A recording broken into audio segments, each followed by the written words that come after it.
নমস্কার বন্ধুরা, মালতী কিচেনে তোমাদের সবাইকে স্বাগত। আজ নিয়ে এসেছি কাতলা কালিয়া, একটু অন্য স্বাদের। তো সকল বন্ধুদের কাছে আমার অনুরোধ রইল সম্পূর্ণ ভিডিওটা দেখার জন্য। এখানে কাতলা মাছ আছে, আমার গোটা কাতলাই এসছে, কিন্তু বাজার থেকে কেটে এসছে। আমি কিছুটা রান্না করছি আর কিছুটা রেখে দিচ্ছি। তো 1 কিলোর ওপরে আমি এখানে নিয়ে নিয়েছি। দেখো, মাছগুলো দেখলেই বোঝা যাচ্ছে যে কত বড় মাছ বা পাকা মাছ। একদম গাটা যেন কালো হয়ে গেছে।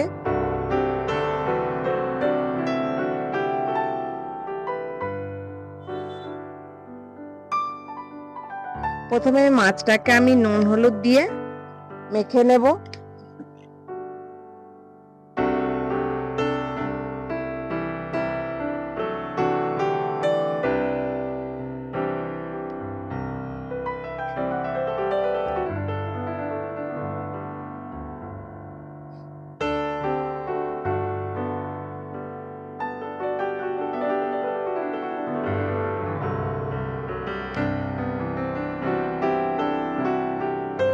ভালো করে নুন হলুদ মেখে নিচ্ছি, যে কারণ খুব পাকা মাছ, যাতে ভেতরে নুনটা ঢোকে। মাছের পিসগুলো বড় বড় আছে।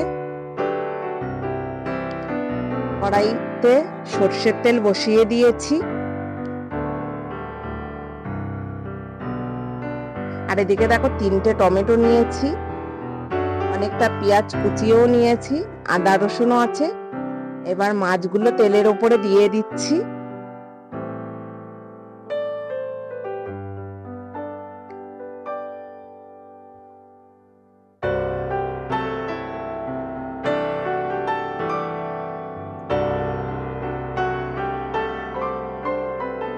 আবারও কয়েক টুকরো দিয়ে দিলাম।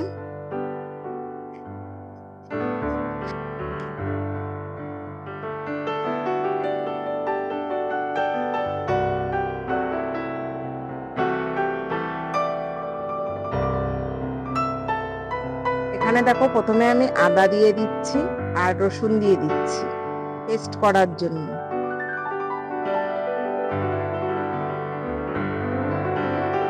আর একটা পেঁয়াজ দিচ্ছি, যে সঙ্গে পেস্ট করে নেব। আর বাদ বাকি পেঁয়াজ আমি কুচিয়ে রেখেছি।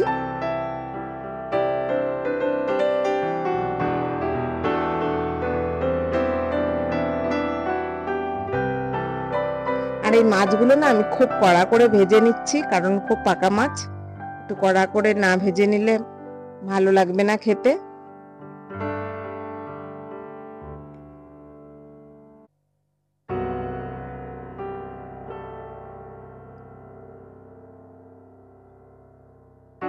সমস্ত মাছগুলো আমার ভাজা হয়ে গেছে। এবার তেল ছেঁকে মাছগুলো তুলে নিচ্ছি।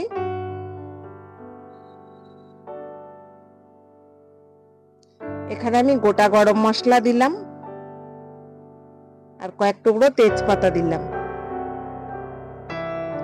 এবার কুচনো পেঁয়াজগুলো তেলের ওপরে দিয়ে দিলাম।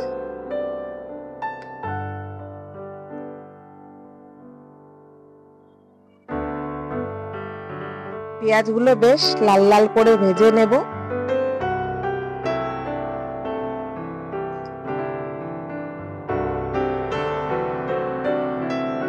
দেখো, সুন্দর লাল লাল করে ভেজে নিয়েছি।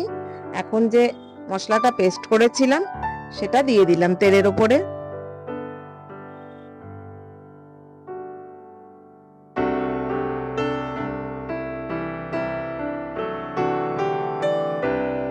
এখানে জিরে, ধনে, লঙ্কার গুঁড়ো, নুন, হলুদ সব একসঙ্গে মশলা দিয়ে দিলাম।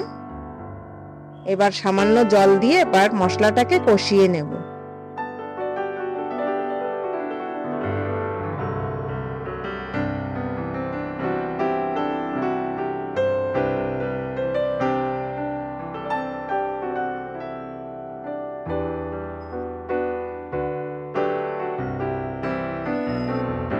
এখানে মাছের সংখ্যা বেশি, তাই আমি এখানে আলু দিলাম না।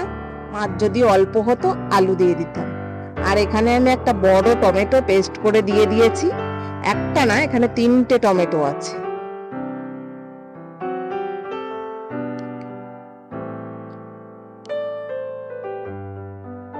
সামান্য চিনি দিয়ে দিলাম,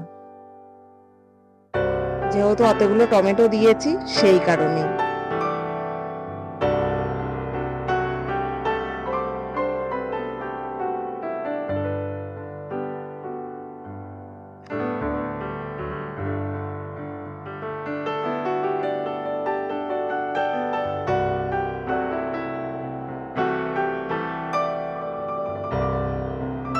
এবার জল দিয়ে দিলাম।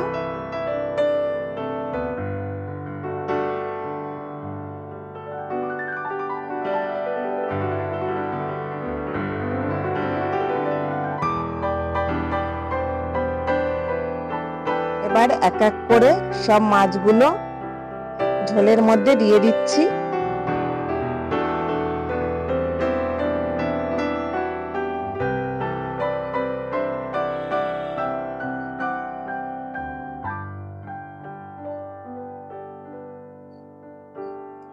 এতগুলো মাছ কখন রান্না হয়? যখন বাড়িতে অনেক লোক আসে তখনই কিন্তু এতগুলো মাছ আমি রান্না করি, না হলে আমার এতগুলো মাছ লাগে না। এখানে একদম পুরো 17 টুকরো মাছ আছে। কয়েক টুকরো কাঁচা লঙ্কা দিয়ে দিলাম।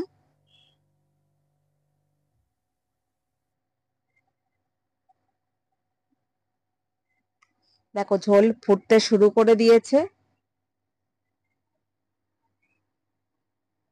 এবার এটাকে আমি নামিয়ে নেব।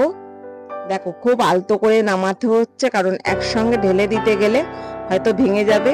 এবার ভেঙে গেলে হয়তো যেটা ভাঙবে সেটা আমার ভাগ্যেই পড়বে না, তারপরে যদি আরেকটা ভাঙে তাহলে আমার বরের ভাগে পড়বে না, এরকম ভাবে, যার জন্য আলতো করে মাছগুলো আমাকে নামিয়ে নিতে হচ্ছে।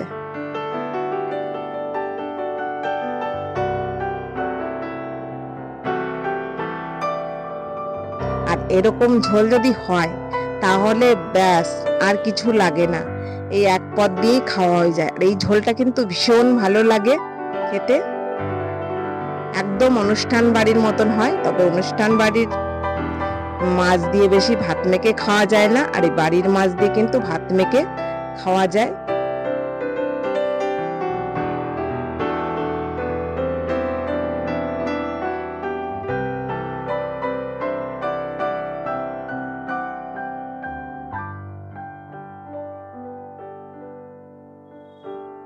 আমার রেডি কাতলা কালিয়া। ভিডিওটা ভালো লাগলে লাইক, কমেন্ট, শেয়ার, সাবস্ক্রাইব করে দিও। দেখা হবে পরের ভিডিওতে। ভালো থাকো, সুস্থ থাকো, ধন্যবাদ।